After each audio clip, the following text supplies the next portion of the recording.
জলপাই সংরক্ষণের পদ্ধতি। আসসালামু আলাইকুম। জলপাইয়ের সিজন চলে এসেছে। এই একটা ফল নানা কাজে ব্যবহার করা যায়। তবে মূল সমস্যা জলপাইয়ের সংরক্ষণে। চাইলে খুব সহজেই জলপাই সংরক্ষণ করে রাখতে পারবেন। আজ ঘরোয়া পদ্ধতিতে কিভাবে জলপাই সংরক্ষণ করবেন তার 3টি সহজ পদ্ধতি দেখাবো। আশা করি আজকের ভিডিওটা আপনাদের একটু হলেও উপকারে আসবে।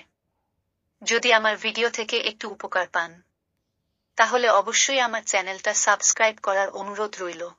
চলুন জেনে নিই পদ্ধতি 3টি কি কি। 1. আস্ত জলপাই সংরক্ষণ।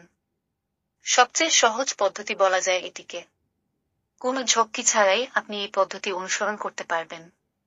প্রয়োজন শুধু জিপার ব্যাগ। সংরক্ষণের জন্য বড় জলপাই বেছে বোটা ছাড়িয়ে ধুয়ে নিন।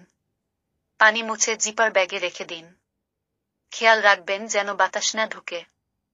ডিপ ফ্রিজে রাখলে 1 বছর থাকবে অনায়াসে। 2. লবণ পানিতে সংরক্ষণ। এ পদ্ধতিতে কাচের বয়াম লাগবে। স্বচ্ছ একটি কাচের বয়ামে লবণ মেশান। মুখে দিয়ে দেখলে লবণের পরিমাণ পরিষ্কার হবে।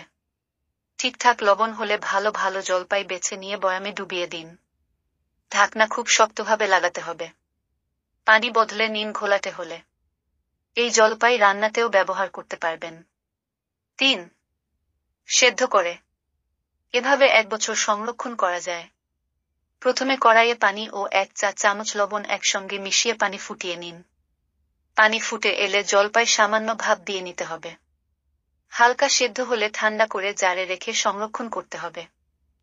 আবার সেদ্ধ জলপাই ব্লেন্ড করেও রাখা যায়। পরে চাইলে আচার বানিয়ে নিতে পারবেন।